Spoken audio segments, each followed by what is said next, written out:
My name is Jeff Teitler. I'm a professor at Central Connecticut State University. For the past 5 years, I have been filming and editing a documentary film on violence and have been with families, have been with St. Francis Hospital, has been in live shootouts with the police. Though I'm not ready to talk specifically about the findings of that documentary, which will soon come out, I want to point you to one study. And the study is from the Blueprints program at University of Colorado, which evaluated over 911 violence prevention programs. Out of 911 violence prevention programs, funded programs, only 11 of those were effective. So a very difficult conversation needs to happen, and it's not necessarily about violence. It's not necessarily a violence problem. It's a violence prevention problem based upon evidence that works. I'm happy to speak to anybody. There are 34,000 people right now on that Facebook page, on that documentary, with only a small sliver released. There are extraordinary human findings that are not being talked about and need to be talked about. So thank you for being here. Time for a couple more? Sure. Hello, everyone. Senator Murphy, Blummenthal, Your Honorable Cigar. Hi, Cynthia. My name is Giselle Jacobs. I'm a lifelong resident of Hartford. Went to Sands Elementary, Quirk Middle, and Hartford Public High School. Shortly after that, I went into the United States Army and got an honorable discharge from there. However, at the present, I reside on Westbourne Parkway. I started a community support group in my living room back in 2010 for families in our community who have been impacted by incarceration, called Breaking the Cycle, Empowering Families. Currently, we meet, Your Honor, this guy was shaking his head. He broke bread with us at one of our support groups. Thank you for coming and hanging out with us. Currently, however, we meet across the street at 2550 Main Street on the first and the third Tuesday from 6 to 7:30 by the gracious in-kind donation of North Star Center for Human Development as well as the Phillips CME Church. We're members in the community who are passionate about breaking the cycle. You know, we're all aware that, you know, our people of color, especially our youth, are entering the criminal justice system at an alarming rate. It has to stop. Many of us who participate in our community support group are unemployed.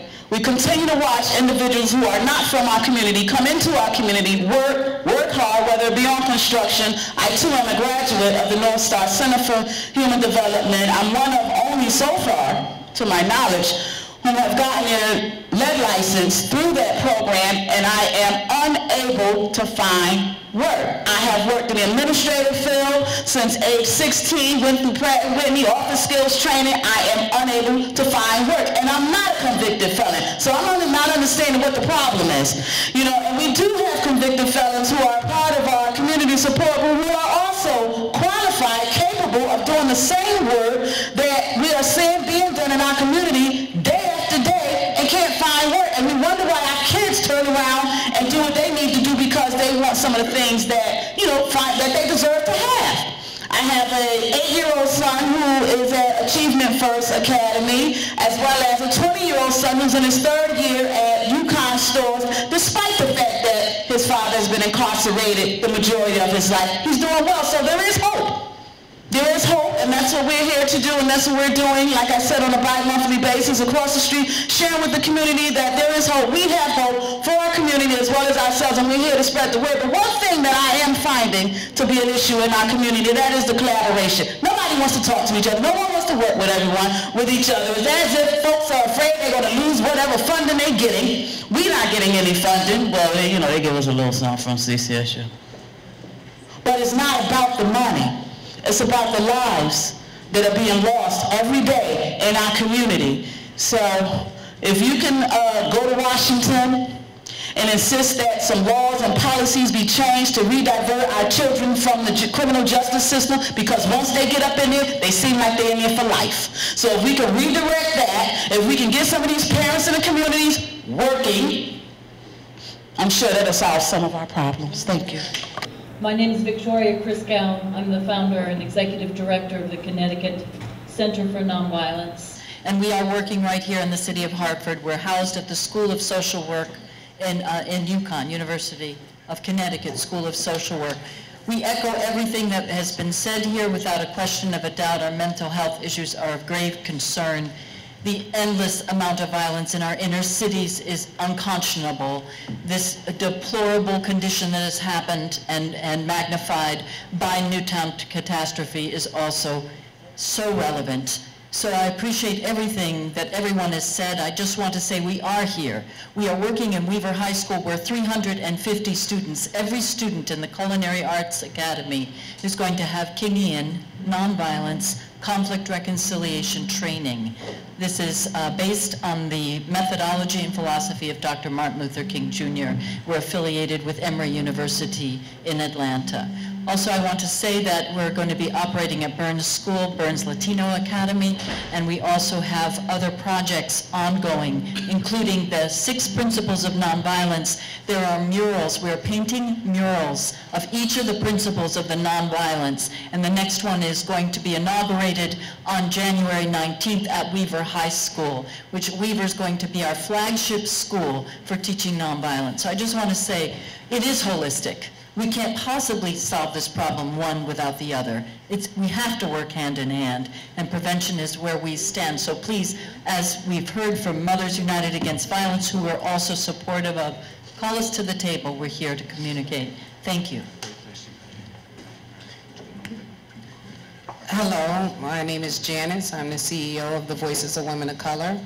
I would like to thank you all today for coming and sharing your views on gun violence in the state of Connecticut. We have watched Mr. Henry Brown and the Mothers Against Gang Violence for several years talk about this pressing issue. And so we're so glad that it's being brought to the forefront. But one of the things that the Voices want to caution you all on is not to react in a way that doesn't get to the root of the problem. While we're glad that Councilwoman Cynthia Jennings see that we need resources, we would hope that we would make sure that those resources get on all levels, from the bottom to the top. We have had a culture of funding organizations that do fantastic work, like Catholic Charities and other important entities. But it's critical that you seek the advice from people like Reverend Baum, who attend 300+ funerals every year. It is not okay in terms of evidence-based to only crunch data and look at how gun violence is dropping in terms of numbers. The Voices of Women of Color have the privilege of attending several homes on and off elections during election time, averaging 8,000 homes a week throughout the greater Hartford area. And we see, as I explained to Council and legislation on Monday, the constant fear and pain of your constituents that you serve. In their households, the mother, the father, the child are ex-offenders. The mother, the father, and child is illiterate. The mother and father and child isn't working. We have a culture of not taking care of our own. We may have all the right intentions, but there's a concern, not just on a local level, nationally too, in terms of diversity. And if we don't address the problem holistically and ensure that the same people that this problem is affecting is at the table to guide us, then we're just dogs chasing our own tail. And so I would urge you, one, to look within your own departments to ensure that everyone is doing what they can do to assist the people who mostly need it. And that when we look at the issue of employment, that we make sure in every department that the racial, the residential breakdown is even across the board. Because in this city, we have a high number of African Americans who vote for you all, and they are the people who are not employed. And we see a direct connection between gun violence and the lack of employment in this city. We will be attending all meetings, and we hope that you all will open up your table and invite some people from the community who are working in the community to shed light on this issue. If it's not the voices, please let it be Mr. Brown. But we will hold you accountable to make sure that you are talking to the community about this issue. And we will make sure that we tell your constituents if you're not doing it. So we thank you for this wonderful town hall meeting that you all put together. We thank you, Senator, Mayor, both Blumemthal and Murphy, for making this a priority of your meeting. We appreciate the work of the chief. The Voices of Women of Color is very pleased at some of the things that you are doing. And we hope that you all can come together and figure out amongst yourself with the professionals of mental health and the state police to address this holistically. Thank you and have a wonderful afternoon.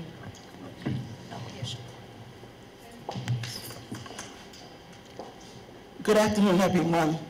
My name is Carolyn Cook. I'm a resident of Hartford. I've lived in Hartford over 60 years. I'm standing here as a community resident because I lived in Hartford. I've seen a great change. And I'd like to ask a question. Are you your brother and sister's keeper? Hartford has lost over 360-something residents due to gun violence. I lost 7 members due to gun violence. And the one that really was so hard for me to really deal with was when my nephew Trey Cook was in a car and was enraged. The young man was sitting in the back seat of the car, and the driver took the gun and shot him in the head. That was the most terrible thing I could think of anyone to do. Road rage with a gun. And I think what's happening, people think that it's okay to have a gun, and it's a way of saying I have power when I take someone's life. But my heart has ached when I lost 7 loved ones due to gun violence. When I joined Mothers United Against Violence, I had no idea that I was going to lose 7 loved ones. But today I can say I thank God for Mothers United Against Violence, because mentally, spiritually, they have kept me with a mind that no matter how my loved ones were killed, there's someone that I can look forward to when I need to talk to. That's Reverend Brown and Ms. Beckman. I thank God for that organization, because truly there's a lot of mothers that their heart is broken. There's a void in their heart. Some of them can't even understand why it happened. But if it had not been for Mothers United Against Violence, that we can reach out and talk to them, I don't think a lot of the parents could make it in Hartford knowing that our loved ones were shot down in the city of Hartford. But the thing that I noticed, the Hartford Current, they put all the bad stuff about what happened in the north end of Hartford, but they never say nothing good about what's happening. And anytime you got a resident that lived in Hartford for 60 years, refuse not to leave because there's love in the city of Hartford. I refuse not to move to West Hartford, Glastonbury, or Simsbury, because Hartford has a lot to offer you if you hook up with the right people. If you teach a man how to fish, you ain't got to worry about him eating. We have a lot of literacy in the city of Hartford. We have a lot of people that want to feed their families, but the only way they know to survive is to sell drugs and territorial issues. But one thing I like to say about the state capitol, if you don't know what it is to live in poverty, you will not understand the lingo. It's just like someone speaking Spanish. I don't understand Spanish, but I know someone that speaks it, they understand it. And to live in Hartford all your life, that's the same thing I'm saying about Spanish. A lot of y'all don't understand the lingo that the north end of Hartford is saying. In so many words, they're saying, we want help, we need help. We have churches on every corner, we have package stores on every corner.